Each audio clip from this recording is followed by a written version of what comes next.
What's going on, YouTube? This is Drano's back at it again, bringing you week 2 of the Return to the Miami Hurricanes Dynasty. So, after winning the week 1 against Florida, we are now officially in the top 25.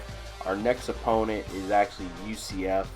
As you guys can see, just taking a look at recruiting. Like I said, my biggest priority is to get this quarterback, Pat Johnson, and I made some progress on him. Initially, I wasn't even in his top 6, but now I'm, I believe number 4 is what it showed on there. So, just some quick recruiting, show you guys, and then gonna go ahead and take a look at the top 25. Not a whole lot has really changed outside the fact that Clemson, they actually beat Georgia, who was in the top 4. They beat them like 63-10 is what the score said. As you guys see there, UCF, our opponent, they are coming in at 16, and then Florida, who lost to us, drops down all the way from 8. They drop all the way to 17, and then there's us. We're at 21, up from not being previously ranked at all. And then also just taking a look at the ACC Player of the Week, we did get Trajan Bandy for his performance, getting 2 interceptions and definitely stepping in big. So as you guys can see, a preview of the game, looks like Kirk Herbstreit is picking us in the, I guess based off the rankings, it would be an upset. But as you guys know, I don't feel like any game that we play should be an upset. I feel like our team is definitely the better team. And just, you know, taking a look at some of the stats that from at least from the first game, so pretty comparable actually. So kind of my main reasoning for wanting to schedule UCF is, you know, not only are they at least ranking wise they're a top 25 team, but you know, there's, you know, over the past couple of years, maybe not as much recently, UCF has kind of been complaining for why they haven't been able to get into a national championship game or into like a college football playoff. And honestly, the biggest reason is just because they haven't really played very many quality opponents. So I figured, you know, let's give them an opportunity to go ahead and play us, and let's see if they're able to kind of, let's say if they could just prove the naysayers wrong in this case. So we went ahead and scheduled them. Luckily for us, we are at home, so we do have an advantage playing at Hard Rock Stadium. So definitely excited to go ahead and play back at home. Luckily, this week is not in the rain as compared to the Florida game, which was boring. So, like I said, 16 ranked UCF versus number 21 Miami, and we do go ahead, get the ball first. Gonna go ahead and, like kind of like I traditionally try to do, is just try to get the run game going there. Just some, showing some stats there for DJ Dallas. And while the gameplay is going on, just to kind of go off on a side note. So this is actually being recorded a couple days after the national championship game between LSU and Clemson, and let me know what you guys thought. For me, the game went about how I thought it was going to go. I felt that Clemson was going to be in it initially they were going to be in it early. Just because, they have that type of team. There's a reason they've won. I think it's like prior to the championship game, they won, I think it was like 28 or 29 straight games. It's something crazy. You don't really hear a whole lot nowadays, just with how competitive college football is with all the schools, and how much better they are, how good they are. So, with LSU, they clearly showed, at least this year, they were definitely the better team, so it didn't surprise me that they eventually pulled away. I just felt like their offense was very, very good, especially with Joe Burrow, and then he had like 3 or 4 receivers that he was throwing to pretty consistently that were just offensive weapons. And then the defense, while they weren't great by any means, they did enough to go ahead and slow down Trevor Lawrence. So now, as far as, and what I thought was interesting is that people were talking about how that 2019 LSU team is the greatest team of all time, which I feel like that's kind of absurd to say, just because, we're prisoners of the moment.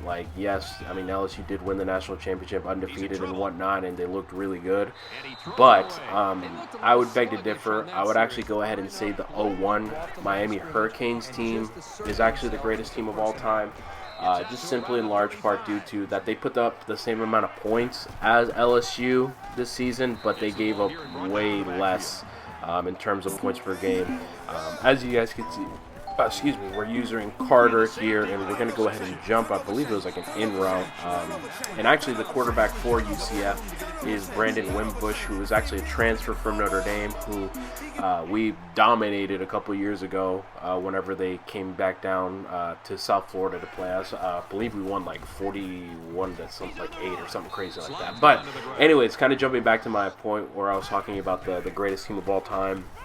Kind of my argument, like I said, for the 0-1 Canes team is the fact that they put up almost the same exact amount of points per game as LSU did this season, and mind you, LSU did get an extra game this season, whereas the 0-1 Canes, I think they played 13 games and LSU played 14, so that could legitimately impact stats.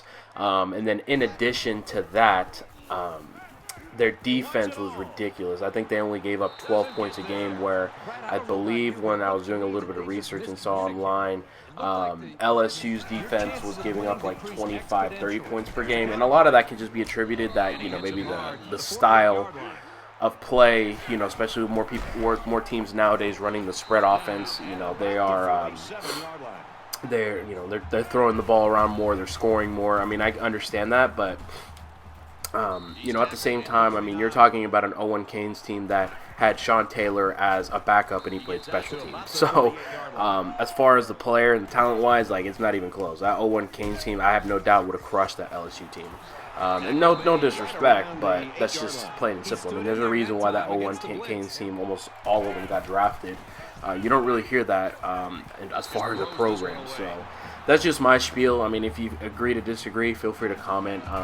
Just trying to use this as conversation, also just to kind of as a filler while the gameplay is going on. So, as you guys can see, not a good start, to say the least, against UCF. UCF has definitely come to play, for sure. And in this game, it was definitely a defensive battle between two teams. I'm not gonna lie, I was sleeping on UCF's defense. I didn't think that they were going to be able to stop us as often as they did, but the area where I feel like they were able to take advantage of, and it's actually, ironically, it's our weakness, was they were able to go ahead and use their front four to really get a lot of pressure on Jaron Williams. Jaron Williams, relatively speaking, just never got in rhythm at all. This game, as you guys can see there, we're going to miss Pope on, I believe it was like an in route or something like that. 3rd and 13, we're behind the 6. Going to try and see if we can make something happen, and we're able to go ahead and find Pope again on kind of like a little post route over the middle. So like I said, we definitely struggled throughout this game, and you'll see, UCF's front four is really getting after us. We were struggling to really move the ball in the first half. As you guys can see, Jaron's going to go ahead and take a sack. UCF's defensive line just came in screaming. Going to try and see if I can max protect, but there's really nothing open up until that in route. But by that time, the UCF, they get 2 block sheds, and they sack Jaron Williams again. So 3rd and 35.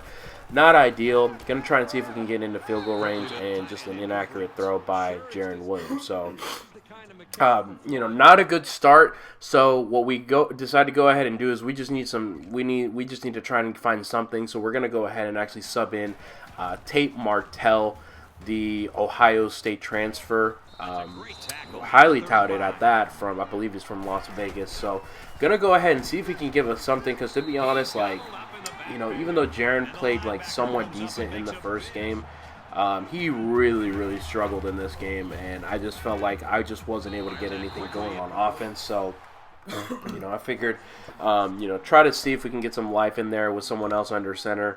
And like I mentioned at in the first game, I'm not going to be hesitant to have a quick hook. If I feel like any of these other quarterbacks that are on the bench, whether it be Tate Martell or even Jaron, because now he's on the bench, or Ncaa Perry, if I feel like any of those guys give us the best chance to win, best believe that I'm going to put him in.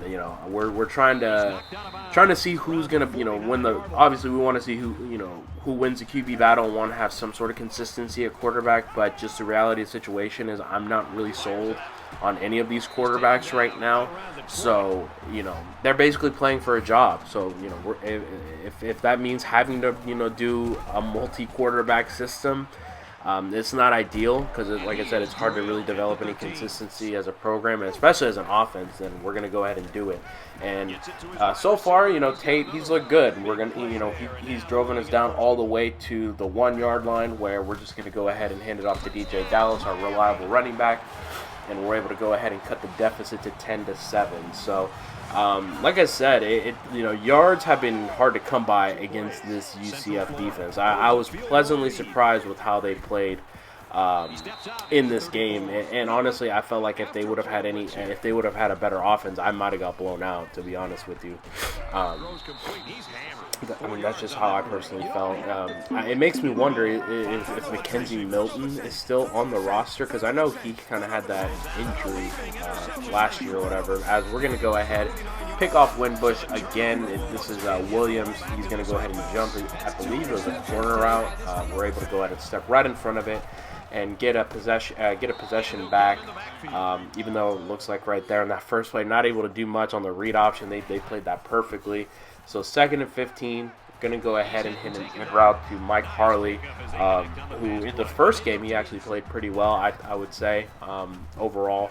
And then going to try to see if we could hit Pope. Although, now after watching this gameplay, I definitely had that drag over the middle.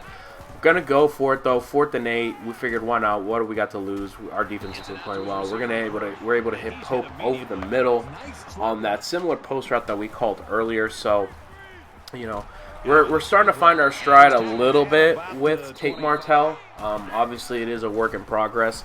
And the thing that I do like about Tate Martell, actually I don't like right there, is we do go ahead and throw an interception. So Tate throws his first interception of the year. And that kind of kills any momentum that we have. As you guys can see, we are actually down. We are losing to UCF 10-7 going into half, and they get ball. So kind of a morale killer there. You think we have an opportunity to, at the bare minimum, get 3. And unfortunately, we go ahead and throw an interception almost in the red zone. You definitely don't want to do that. Turnovers, especially in that area of the field, it's crucial. So as you guys can see there, our defense is able to go ahead and get to Winbush. I believe that was Trayvon Hill, who's able to get to him. So, good defense there. From what I've noticed, at least so far up to this point, is that Winbush is not playing. He's not reacting well to pressure. And I thought we might have had a chance to maybe jump that and maybe go for a pick 6, but nothing doing there. So we're able to go ahead and jump back on offense. But look at that, UCF's defense, 3 sacks and an interception. They have been balling out so far this afternoon in this game. But going to try to roll out Tate Martell, like I said, try to see if we can make something happen. But that UCF front four, man, got to give them credit that they kept it. The front four is ultimately what kept them in the game, because I wasn't able to really do much. I never really got comfortable at all on offense, so it was just very tough. It was tough going in this case, but we're able to go ahead and make some moves with DJ Dallas, and he's able to get us into UCF territory. I want to say that probably right there was our biggest play of the game to this point. And so what I was saying before with Tate Martell, one thing, as I throw on the run too, by the way, we're able to go ahead and hit Lorenzo Lingard down the field over the middle. So Tate showing some ability there, and able to make extend the play and make a play happen. And that's kind of the thing that I do like about Tate Martell, is the fact that he is a little bit faster than Jaron Williams. As you guys can see here, that Nebraska barely escapes against Southern Miss, which that's interesting, because Nebraska's kind of been a program that's been struggling for a while now. But anyways, back to talking about Tate. Tate has a little bit more speed, actually. And it makes sense because he's just a better athlete than Jaron Williams.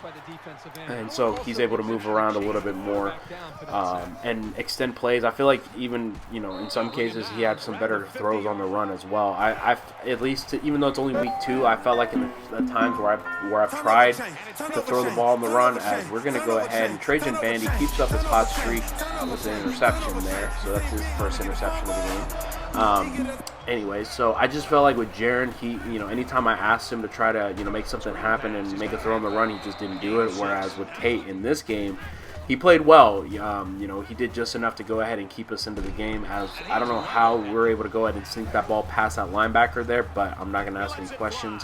But we do get an overthrow there, and that's just kind of what comes with, a young quarterback there, just not able to hit the throws. But we're going to go ahead and call a read option here, and that's kind of one of the areas where I feel like Tate Martell does excel is in the option game as well as running the read option, so that's good.